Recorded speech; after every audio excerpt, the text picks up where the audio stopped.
Here's a cultural misunderstanding that could get you in legal trouble.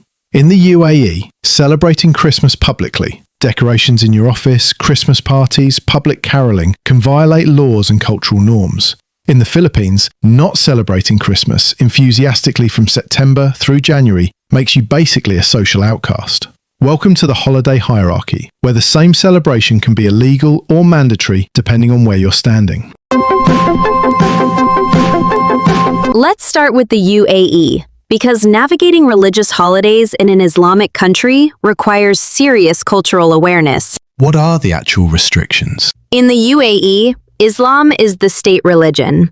While the country is relatively tolerant compared to some neighbors, public celebration of non-Islamic holidays is restricted. Hotels and private compounds serving expats can have Christmas decorations and events, but public spaces, government offices, and most businesses don't acknowledge Christmas at all. So it depends on the space. Exactly. In a hotel ballroom hosting a private Christmas party for expats? Fine. In a shopping mall or government office? Not appropriate. On the street singing carols? Definitely not. What happens if someone doesn't follow this? You won't necessarily be arrested, but you could face social consequences, workplace issues, or, in extreme cases, legal problems. The Emirates take religious sensitivity seriously. So it's about respecting the majority religion. Exactly. The UAE is an Islamic country. Muslims don't celebrate Christmas as a religious holiday. Pushing Christian celebrations into public spaces shows disrespect for the host culture's values. But expats still celebrate private. Absolutely. In their homes, in designated hotels, in private venues. There's a British expat, Sarah, who lived in Dubai for 5 years. She celebrated Christmas every year. Tree, dinner, presents, all in her apartment or at hotel events designed for the expat community. Did she feel restricted? She said it actually made Christmas feel more meaningful. No commercial bombardment everywhere, just quiet, private celebration with people who chose to observe it. But she was also very careful not to post Christmas decorations on social media, visible to local colleagues, or display anything in her office. Very different from Western Christmas saturation. Completely. Western countries turn Christmas into a 3-month commercial event, regardless of whether you celebrate it. The UAE approach is celebrate your religion privately, respect ours publicly. Now, the Philippines takes the absolute opposite approach to Christmas celebration. How opposite? In the Philippines, Christmas isn't just a holiday, it's a 4-month national obsession. Radio stations start playing Christmas music in September. Decorations go up in September. The entire country is in Christmas mode from the Burr months. September, October, November, December, until January. September? September. Filipinos have the longest Christmas season in the world, and enthusiasm is not optional. If you're not participating, decorating, celebrating, showing Christmas spirit, people think something's wrong with you. So it's socially mandated? Very much so. Christmas in the Philippines is deeply tied to family, Catholic tradition, and national identity. The celebrations are massive. Paroles, star lanterns everywhere, simbang gabi, dawn masses for 9 days, enormous family gatherings, gift-giving, feasting. What if you're not Catholic or don't celebrate Christmas? You're still expected to participate to some degree. It's so culturally embedded that opting out entirely would seem antisocial or strange.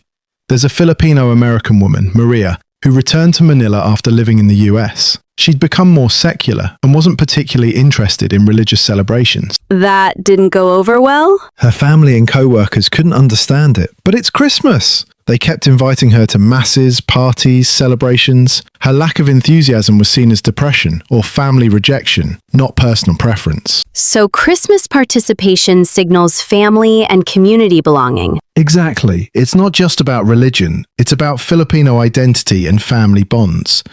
Not celebrating suggests you're rejecting your culture or your family. So how do other countries handle religious holiday visibility? Israel is fascinating because they have the opposite situation. Jewish holidays are public and mandated, while Christmas is barely visible except in Christian Arab areas. How does that work? Israel is a Jewish state. Sabbath is legally mandated. Most businesses close Friday evening through Saturday. Jewish holidays are national holidays. Christmas is just December 25th, a regular workday for most Israelis. So Christian expats experience what Muslims experience in Western countries. Exactly. Your religious holidays aren't recognized publicly, and you have to work around the dominant culture's calendar. American Christmas culture is interesting because it's technically secular, but completely saturates everything. Very American. We've commercialized Christmas so thoroughly that even non-Christians often participate in the secular aspects. Trees, gifts, Santa. But we also pretend it's not a religious holiday, which offends both Christians who want to preserve the religious meaning and non-Christians who resent the cultural dominance. We managed to make it both too religious and not religious enough simultaneously. Quite an achievement. Malaysian Christmas is complicated because it's a Muslim-majority country with significant Christian minorities. Christmas is recognized as a holiday. Christians celebrate openly, but there's less public saturation than Western countries. So it's a middle ground, acknowledged but not dominant. Right. Christian Malaysians celebrate freely, but the public sphere doesn't become Christmas-centric. Muslims can acknowledge their Christian neighbor's holiday without feeling like their own culture is being overridden. Here's what's really at stake with holiday visibility and celebration requirements. It's about power, identity, and respect. In the UAE, restricting public Christmas celebration protects Islamic identity in an Islamic country. It's about maintaining cultural integrity while allowing private religious freedom. In the Philippines, mandatory Christmas enthusiasm reinforces Catholic identity and family bonds in a deeply religious culture. Participation signals belonging and community membership. And in both cases, the dominant culture's holidays become the measure of social integration. In the UAE, you prove respect by not celebrating Christmas publicly. In the Philippines, you prove belonging by celebrating enthusiastically. The cultural misunderstandings come when people assume their holiday norms are universal. Absolutely. Western expats in the UAE who complain about Christmas restrictions don't grasp that they're guests in an Islamic country. Non-Christians in the Philippines or America who resist Christmas pressure often face social consequences for not conforming. Neither system is inherently wrong, but both create pressure. Right. The UAE model protects the majority religion, but restricts minority expression. The Philippine model creates intense community bonds, but pressures non-participants. So what's the actual advice for navigating holiday culture? Research before you move or visit. What holidays are public? Which are private? What level of participation is expected versus optional? Don't assume your home country's holiday norms transfer. And accept that holiday visibility reflects power. Wherever you are, the dominant culture's holidays will be most visible. That's not oppression, it's reality. But you can advocate for more inclusive policies while still respecting local norms. And maybe not post your Christmas tree on Instagram if you work in Dubai. Or if you're in Manila, accept that September Christmas music is your life now. The holiday hierarchy isn't really about holidays. It's about whose culture gets public space. Whether Christmas is mandatory, prohibited, or somewhere in between, reveals who holds cultural power and how that culture balances majority religion with minority rights. And whether Jingle Bells in September is festive or torture. Welcome to International Holidays, where celebration itself is culturally negotiated. Thanks for watching this exploration of holiday celebration across cultures. If you've ever been confused about holiday boundaries, now you know why. Next episode shifts from personal celebrations to professional environments, the agenda battle.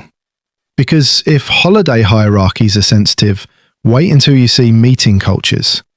In Germany, meetings start at exactly the stated time. 9 a.m. means 9:00. In Brazil, meetings start with social time that might last 20 minutes.